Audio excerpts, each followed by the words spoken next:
പീഡന പരാതിയിൽ നടനും സംവിധായകനുമായ ബാലചന്ദ്ര മേനോന് ഹൈക്കോടതി മുൻകൂർ ജാമ്യം അനുവദിച്ചു. ആലുവ സ്വദേശിനിയായ നടിയുടെ പരാതിയിൽ എടുത്ത കേസിലാണ് ജാമ്യം.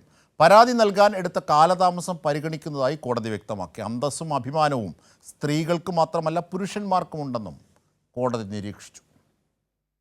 ബാലചന്ദ്ര മേനോൻ സമർപ്പിച്ച ജാമ്യഹർജി പരിഗണിച്ചാണ് ഉത്തരവ്. ഭീഷണിപ്പെടുത്തി പണം തട്ടാനുള്ള ശ്രമമാണ് നടക്കുന്നതെന്നായിരുന്നു ബാലചന്ദ്ര മേനോന്റെ വാദം.